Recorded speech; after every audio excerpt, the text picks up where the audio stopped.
Hi everyone, welcome to Hoop Club Box 14. This month we're stitching a project by Louise from Sparklymouse. This is the project. So this is, oh my goodness, the texture.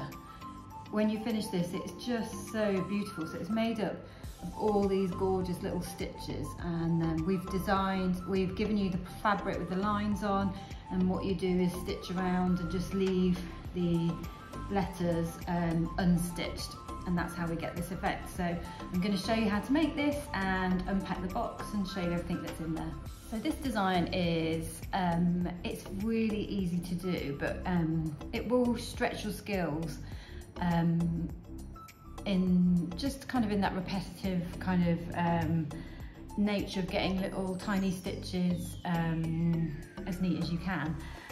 So it's one stitch. It's the most similar stitch is satin stitch. It's kind of like a gappy satin stitch, and you're not trying to get it to look perfect. I think that's the key.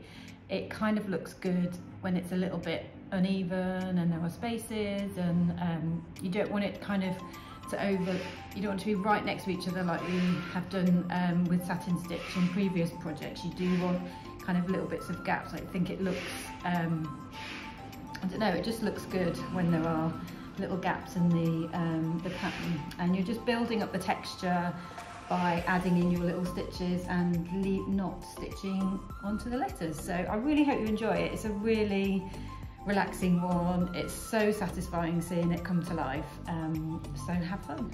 So I just wanted to give you a bit more of a close-up because this is just so beautiful. The stitching and the silkiness of the embroidery threads, so lovely. So this is what we're making. So I'm going to show you how to do it. I'll show you what's in the box. So we have our magazine as normal with a bit about Louise in and all the instructions. We have this postcard, which is one of Louise's designs as well. We have your fabric, then loads of thread. This month we've given you one of these needle threaders. They are so cute, I love them. And we've also put in a patch, one of our patches.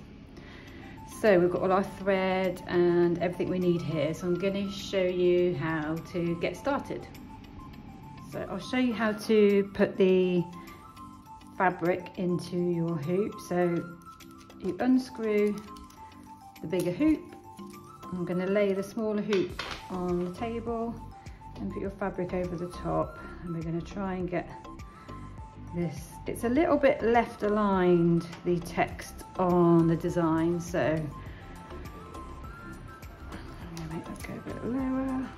So you're trying to get the pattern sitting as you want it when you're finished, and then you push the bigger hoop on, and then it is a process of tightening the screw, pulling the fabric, pushing the hoop back a little bit, tightening the screw until you get your fabric as tight as a drum. So the tighter you can get it, the easier it will be to start sewing. So we have given you loads of thread for this project, and you can copy the way that I've done the design and just put your colours where I've put them, or you can just go crazy. My one tip would be to put kind of darker colours around the text so that it stands out. If you start putting the kind of whites and pale pinks around the text, it's not going to stand out as well. So that's what I've done. But unusually for this project, we are using all 6 strands of the embroidery thread.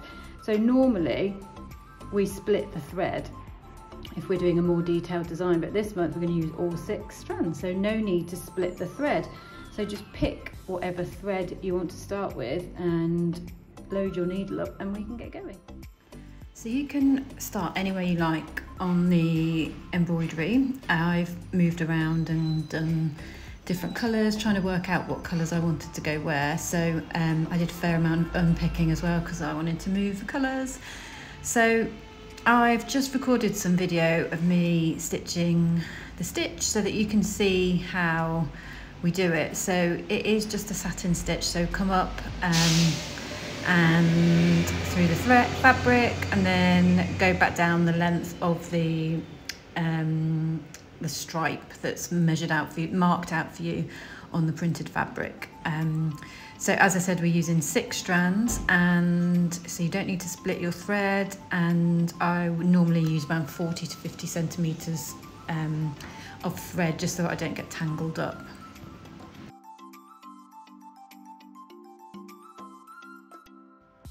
So you want your stitches to be neat but not perfect, and it's not like a normal satin stitch where you would want to try and get the stitches really close together and next to each other.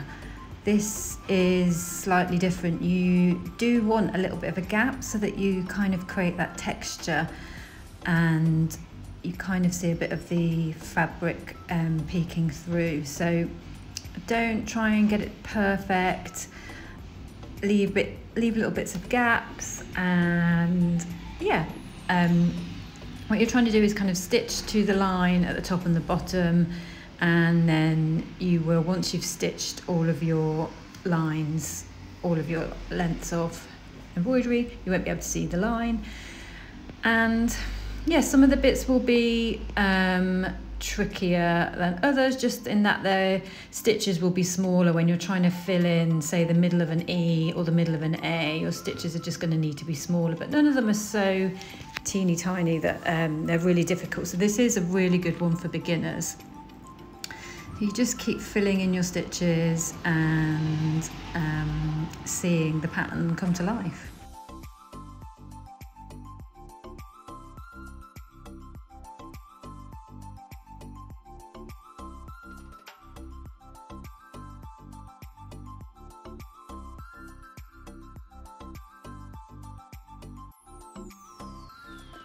So a little tip, and something I haven't done here, is you can see on the pink line there, the fluorescent pink line, I've pulled my thread over, so you can see the thread behind the white of the fabric. So don't do that. Just tie off your thread in a knot at the back of the hoop when you finish each colour block, and then you won't be able to see the thread coming through, and you can just keep the back of your hoop really neat so you're not got any stray colours coming through either.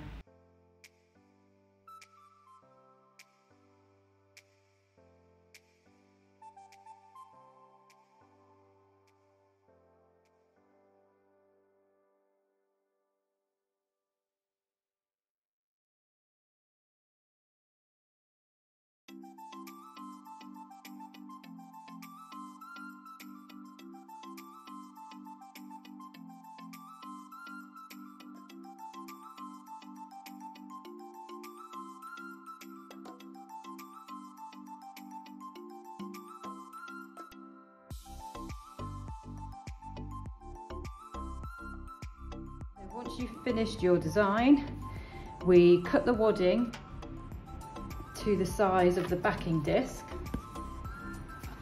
and then we place the wadding in the back, and then you want to trim the fabric so that you've got a 2 to 3 centimetre border around the edge, and then we're just going to fold the fabric over the wadding and push the cardboard backing in, and you're done.